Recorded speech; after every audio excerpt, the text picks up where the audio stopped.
आज नाही, अनेक वेळा मी शहरामध्ये जेव्हा फिरते तेव्हा 3-4 गोष्टी मला प्रकर्षाने जाणवतात.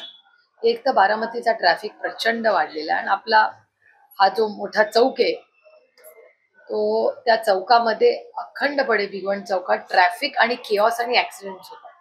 म्हणून मी माननीय गडकरी साहेबांची मदत मागितली.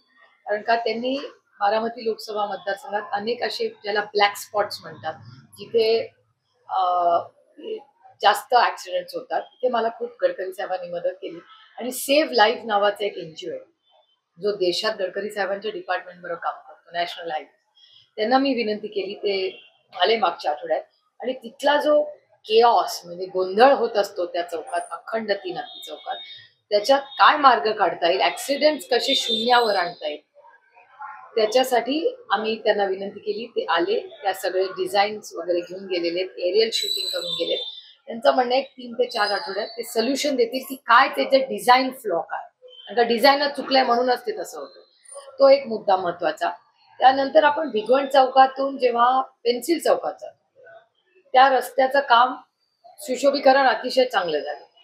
पण मी नेहमी जेव्हा जाते तेव्हा एक आठवड्यात जेव्हा जाते तेव्हा एक साईडला काम सुरू असतं, पुढच्या आठवड्यात जर त्याच रस्त्याने गेले तर दुसऱ्या साईडला काम चालू असतं. अखंड त्या रस्त्यावर लेफ्ट किंवा राईट तो प्रोजेक्ट पूर्णच होत नाही. तर मला माहिती हवी होती की याचं काम संपत का नाहीये, सारखंच कसं काम आहे, आणि जो भाग झालेला असतो ना, पुढच्या आठवड्यात त्याचा पुढचा भाग मोडलेला असतो. मग हे आधी चांगलं काम करत नाहीत का काय नक्की आहे? आणि दुसरी सगळ्यात महत्वाची गोष्ट की हे कधीतरी कसं असतं, जेव्हा टेंडर निघतो ना त्याला एक तारीख असते.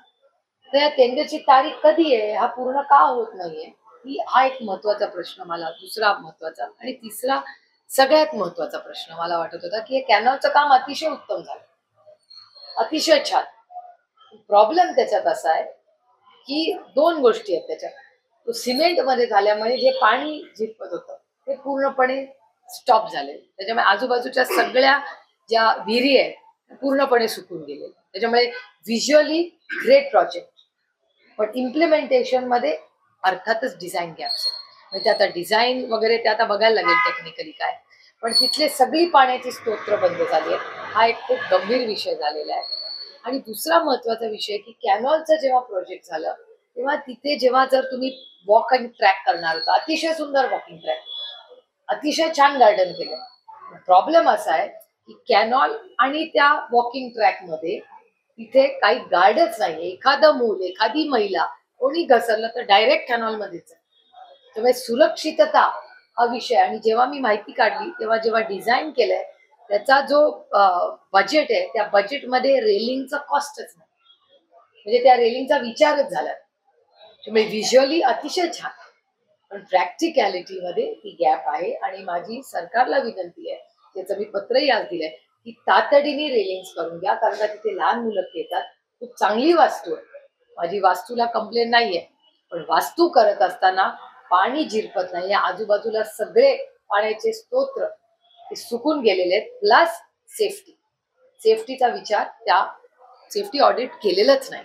हे खूप महत्वाच्या गोष्टी आहेत. त्यामुळे ट्रॅफिक आणि ह्या 3 महत्वाच्या मुद्दे आणि काही गाड्यांचा वगैरे इश्यू आहे त्याचा फॉलोअप. किंवा आपण आदरणीय पवारसाहेब केंद्रात असताना जो मोठा प्रोजेक्ट झाला मटन आणि फिश, माशाचा, फिश मार्केटचा, तिथे खूप टेक्निकल इश्यूज आहेत.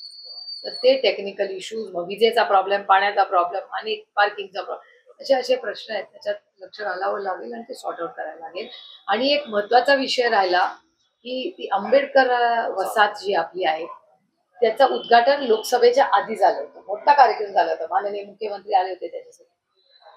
आणि ते आले असताना तिथे चाव्या अजून दिल्याच नाहीयेत लोकांना. आता मला आज अशी माहिती कळलेली आहे की ती जी घरं आहेत ते काय बारामती नगरपालिकेची नाहीये, ती महाराष्ट्र सरकारची आहे. तर महाराष्ट्र सरकारचे आणि नगरपालिका ह्याच्यात काहीतरी पेमेंटची गॅप राहिली आहे.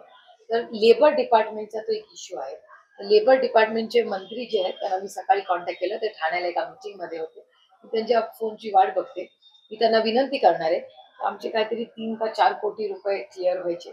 कृपा करून लवकरात लवकर करा, म्हणजे जी बिल्डिंग वास्तू उभी आहे, आता मला निवडून येऊन 100 दिवस आले, त्याच्या आधी आचारसंहिता म्हणजे 2 महिने, इलेक्शन लंबत चाललं, म्हणजे कार्यक्रम झाल्यापासून 6 महिने व्हायला आले जवळपास. 6 महिन्यामध्ये एकही चावीचं वाटप झालेला नाही. लोकांना हक्काची घरं मिळत नाहीयेत, कारण का महाराष्ट्र सरकारचा हा सावळा गोंधळ आहे. त्यामुळे जर ते पेमेंट क्लिअर झालं आणि नगरपालिकेने पैसे दिले तर जे गरीब कष्ट करणारे, ज्यांना मेरिट वरती घरं मिळाली आहेत, त्याचा एवढा मोठा कार्यक्रम त्यांनी घेतला, ती स्वप्न पूर्ण करा.